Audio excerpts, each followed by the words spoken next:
ప్రొఫెసర్గా PhD doctorate చేసి ఒక ప్రొఫెసర్గా ఉంటూ ఆ భగవద్గీత పుస్తకంపై, ఆ భగవద్గీత ఆ పద్యాలపై పరిశోధన చేసి 1000 పేజీల గ్రంథాన్ని రాసి ముద్రణకి తీసుకురావడానికి ముందుకు వస్తూ, ఇంకా అక్కడ కింద శ్రీనివాసుడి పాదాల చెంత తిరుపతి పట్టణమైన అనుభవం కల ఆ జ్ఞాన సంపన్నురాలి మీ అందరి కరవాళ్ళ ధ్వనుల మధ్య హృదయపూర్వకంగా విధంగా స్వాగతం పలుకుతూ గట్టిగా క్లాప్స్.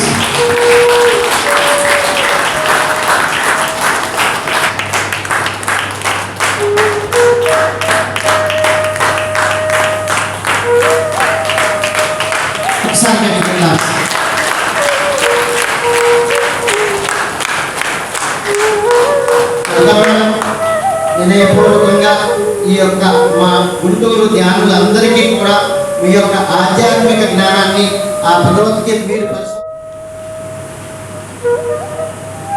నమామి నారాయణ పాద పంకజం వదామి నారాయణ నామ నిర్మలం భజామి నారాయణ తత్వమవ్యయం కరోమి నారాయణ పూజనం సదా ఆరోగ్య సర్వశాస్త్రాణి విచార్య చ పునః పునః ఇదమేకస్తు నిష్పన్నం ధ్యాయేన్ నారాయణం సదా గురు బ్రహ్మ గురు విష్ణు గురుదేవో మహేశ్వరః గురు సాక్షాత్ పరబ్రహ్మ తస్మై శ్రీ గురవే నమః గురువే సర్వలోకానాం విషజే భవరోగిణాం నిధయే సర్వవిద్యానాం శ్రీ దక్షిణామూర్తయే నమః గురు మధ్యే స్థితం విశ్వం విశ్వం మధ్యే గురు స్థితః గురు విశ్వం నచాన్యోస్తి తస్మై శ్రీ గురవే నమః వసుదేవ సుతం దేవం కంసచాణూరమర్దనం దేవకీ పరమానందం కృష్ణం వందే జగద్గురుం పార్థాయ ప్రతిబోధితాం భగవతాం నారాయణేన స్వయం వ్యాసేన గ్రథితాం పురాణమునినా మధ్యే మహాభారతం అద్వైతామృతవర్షిణి భగవతి అష్టాదశ అధ్యాయిని అంబా త్వాం అనుసందధామి. అయితే సమాజంలో ఉన్నటువంటి ఒక చిన్న కొరత, లోపం, దానిని మనం తెలుసుకుంటే మనం అందరం సరిదిద్దుకోగలం. నేను ఈ పాయింట్స్ ఏవైతే ఉందో అవి మీకు ఒక్కసారి నేను ఆలోచింపజేస్తాను. మానవుడు పుట్టుకతో మానవులందరికీ ఒకటే శరీరము, రూపాలు వేరైనా ఆకలి దప్పులు అన్నీ కూడా అందరికీ విధానమే భగవద్గీత మనకు నేర్పుతుంది. ఈ మూడింటిని ఛేదించేటటువంటి విధానమే కైవల్యము. అందుకని నేను ఆ కైవల్య పదాన్ని చేరడానికి శ్రీ కైవల్య పదంకు చేరుటకునై చింతిస్తూ ఉన్నాను. ఎందుకు అంటే లోకరక్షై ఆరంభకు, లోకాన్ని రక్షించాలి ఈ లోకంలో. ఎందుకంటే ఆయనే కైవల్య పదం ప్రతిబింబం. మరి నేను ఇప్పుడు శరీరం కనిపిస్తా ఉంది కదమ్మా, నువ్వు ఎట్లా దీన్ని ప్రతిబింబము అంటావు అని అంటే ఈ విశ్వం ఒక్కసారి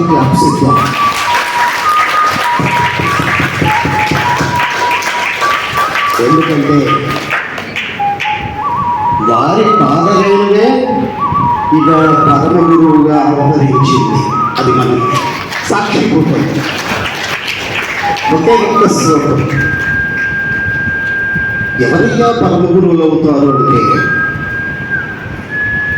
యజ్ఞరాచరతి శ్రేష్టగా తదేవేతనోజనక సయత్ప్రమాణం కురుతే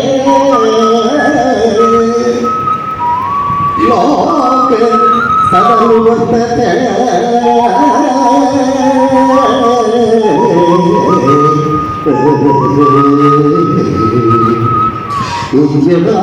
జగతి శ్రేష్టగా. ఉత్తములైన వారు దేనిని ఆచరింతురో, ఉత్తములైన వారు దేనిని ఆచరింతురో ఇతరులు దాన్ని ఆచరింతురు. ఉత్తములు దేనిని ప్రమాణముగా అంగీకరింతురో తోడో ప్రపంచమంతయు దానిని, లోకమంతయు దానిని అనుసరించును. సాక్షీభూతం వరలక్ష్మి సార్థక నామధేయి. ఆ లక్ష్మిని వరరూపంలో ఏ లక్ష్మిని పైసాగే పరమాత్మ ఆ లక్ష్మి కాదు, జ్ఞానలక్ష్మి స్వరూపిణి వసుధలో పరమ గురువులను ప్రసవించేటటువంటి జ్ఞాన సూర్య వరలక్ష్మి గారికి శతమానం భవతి శతాయుః శతేంద్రియ ఆయుష్యేవేంద్రియ ప్రతిష్టతి. అవకాశం ఇచ్చినటువంటి ఆదినారాయణుడికి కూడా మరి పత్రికీ వారసులందరికీ కూడా నమస్సుమాంజలి సమర్పిస్తూ థ్యాంక్ యూ. నా నమస్కారములు. నేను తిరుపతి నుంచి వచ్చానండి. నా పేరు హేమలత. మేడంతో కూడా మేడం నాకు ఒక 6 months అయిందండి పరిచయం అయ్యి. అంతకుముందు నేను ఎక్కడెక్కడో చాలామంది దగ్గర చాలా విషయాలు విన్నాను, కానీ దీనిలో ఇంకా ఏదో ఉంది, మనం తెలుసుకోవాల్సింది, ఇది పర్ఫెక్ట్ కాదు అని నా మనసుకు తోస్తూ ఉండేది. చాలా విషయాలు వినేదాన్ని, కానీ వాటిలంతా నా సాటిస్ఫాక్షన్ అయితే కుదరలేదు. మేడం దగ్గరికి వచ్చినాక నాకు మేడం ప్రబోధాలు వింటూ భగవద్గీతలో వింటే పూర్తి విధంగా ఆ ఆశీస్సులు అందజేయాలని మనస్ఫూర్తిగా మనసారా ఆకాంక్షిస్తూ వచ్చేవారం మరలా కలుద్దాం. Thank you.